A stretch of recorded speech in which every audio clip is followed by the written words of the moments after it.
Hey guys, welcome back to the channel. So I thought today we'd do something a little bit different and do a wee unboxing, which I don't think I've done any of here on the channel before.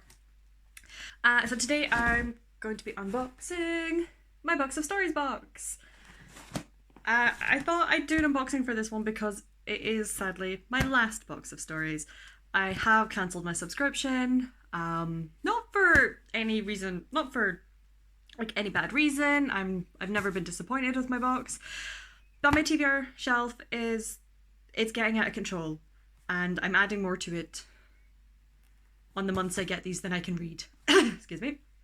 So I need to just rein it in and stop adding to that shelf, especially knowing that at the end of this month I'm going to be adding quite a few more books because I'm going down to Bath to visit my favourite bookstore. So yeah, for the time being, until I can get my TBR under control, no more box of stories, because there is 4 books every box and I've been getting it every 2 months for the last while. So yeah, I have opened up this bit just to make it easier for me, but I've not looked inside yet, so let's just get cracking and see what we get. So it's really nice when you open the box, it does tell you the wee story. It's really awkward to do. That 77 million books are destroyed in the UK every year. 83% of those books are pulped before they've been read. If that's not just depressing, I don't know what is. We want to save these amazing books from being lost in time forever, so for every box you get, you save 4 books that would otherwise be destroyed. I really want to say there's something about planting trees as well, but that could just be because I expect everyone to plant trees these days. But either way, the books in here, for one reason or another, would ordinarily have been destroyed or pulped, and instead I have them now. So what have we got? Okay. Ooh.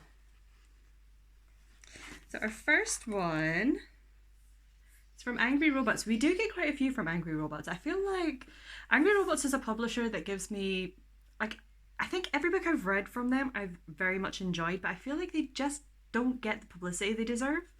So this is Skyfader, The Drifting Lands, Book 1. Ooh. This looks very Wizards and Warriors. The Drifting Lands, Book 1. The Axiom diamond is a mythical relic with the power to show its bearers any truth they desire. Men have sought for it across many continents for centuries, but in vain. But when trainee sorceress Amy de Laurent's first ever portal casting goes awry, she and her mentor are thrown into the race to find the gem, travelling on the sky ship Elysium. Opposing them are the infamous magic-wielding knights of the Eternal Order and their truthless commander, Lord Asriel, who will destroy everything in his path to grab that relic. Okay, so this seems pretty... like, I'm excited for this. I think this sounds really good. Sorry, it's very dusty because it's obviously just been sitting on a shelf or something. I think it's a lot of our classic tropes. I don't necessarily think this is going to bring anything new, but I'm excited. It's a pretty awesome cover. The main character's name... a main character called Amy. I actually don't think I've read a main character called Amy. At least not in fantasy. It's spelled the French way. It's A-I-M-E-E and I'm spelled A-M-Y. So we're not spelled the same, but I'm going to take it, okay? I'm taking it. I want to read this book because she has an awesome name. Next we've got The Iron Wolves by Andy Remick. Now, other than being epic fantasy, that cover gives nothing away.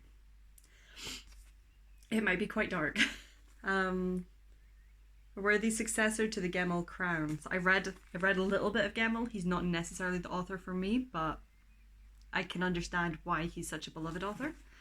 So, 30 years ago, the Iron Wolves held back Mud Orc hordes at the Pass of Splintered Bones and led a brutal charge that saw the sorcerer Morkagoth slain. Now a new terror stalks the realm. Orlana the Changer has escaped from the Chaos Halls and is building an army, twisting horses, lions, and bears into terrible, bloody hunters, summoning mud orcs from the slime and heading north to battle the mighty region of Bagandrak, where it's said the king has gone insane. General Dalgoran searches to reunite the heroes of old and what he believes will be their final battle. But Dalgoran discovers the Iron Wolves are no longer the heroes of legend, and they might just be more dangerous than the invading hordes. Ooh.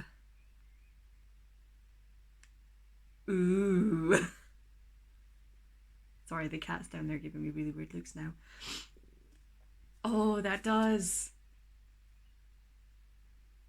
Oh. Oh, I kind of want to start this, guys. I kind of want to start this now.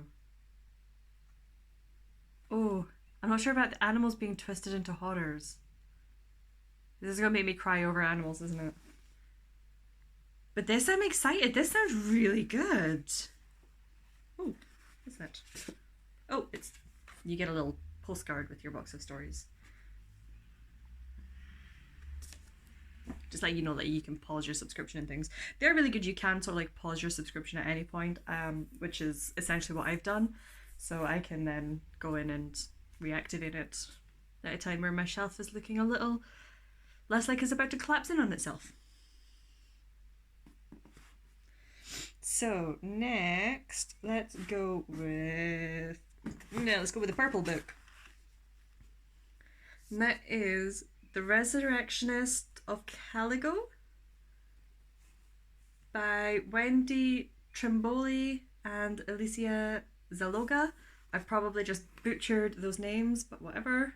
I apologize. That's a really pretty cover. I like purple is my favorite color, so I'm really liking this. This is screaming Victorian mystery-esque. With a murderer on the loose, it's up to an enlightened body snatcher and a rebellious princess to save the city in this wonderfully invented Victorian-tinged fantasy noir. Ooh! Fantasy, Victorian mystery. There's like two of my favourite things. I'm hooked. I'm yeah. Man of science, Roger Weathersby, body snatcher, and an aspiring surgeon will tell you where to stick your fairy tales. He kissed the princess once upon a time and never got his happily ever after. Now he scrapes out a risky living digging up corpses for the medical schools. But when he's framed for the murder of one of his cadavers, he's forced to trust in superstitions he always rejected. Royal blood magic. Only Roger's former friend, Princess Zaloga, can stop his execution, but it requires a ritual that will bind them forever. Sixth in line to the throne and recently returned from exile, Sibylla would prefer to leave her memories of Roger buried, but she's not about to see an old friend hang. Besides, there is a murderer loose in the city of Caligo, and Roger may be the only person who can help her solve the case. The duo must put aside their differences and navigate science and sorcery, palace intrigue, and dank boneyards to catch a killer who could tear their country apart. Okay, this is the book I'm most excited about. This sounds like everything down my alley. This, oh my god, why have I never heard of this before? And it's decently floppy. Let me just give a shout out to Floppy Books. Who is this? Oh, who are you again? Angry Robot again. Oh my god. They're all Angry Robot. Angry Robot, what's wrong with you? Why are so many of your books in this box? Ooh. I have so many books that I need to start fairly imminently. I've got so many people telling me I've got so many books I need to start, and I want to just pie them all and read this one now. Oh, guys, you are so getting a reading vlog for this one at some point. Okay, and then our last one, which is a bit of a slightly chunkier book. Also relatively floppy. Can we just appreciate floppy? Ooh, that's a pretty cover. The Islevale Cycle, D.B. Jackson. Time's Children. I will say one thing about this box is that all four of these are Angry Robot. Okay. Angry Robot don't let me down that often, so. But yeah, I will say one thing is that your books can be a little bit dusty. You are going to possibly need to give them a wee bit of a dust. Okay, so last one. Tobias Dologen is a walker trained from birth to travel through time. Far earlier than predicted, he's called to serve at the court of Darien. The sovereign Merlin IV wants him to walk back 14 years to prevent a devastating war which will destroy all of Islevale.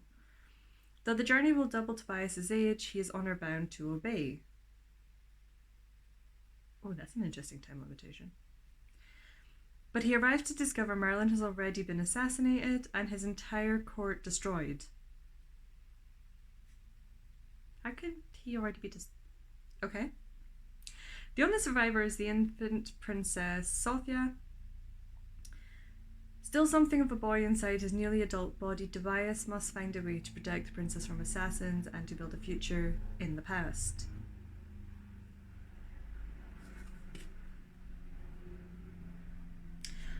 I suspect I will like this. I suspect I'm going to fall in love with characters in this. I think the time travel aspect is going to fuck with my brain. Because it already is. If Merlin sends him back in time, how can Merlin already be dead? Or is this going to go into the multiple timelines?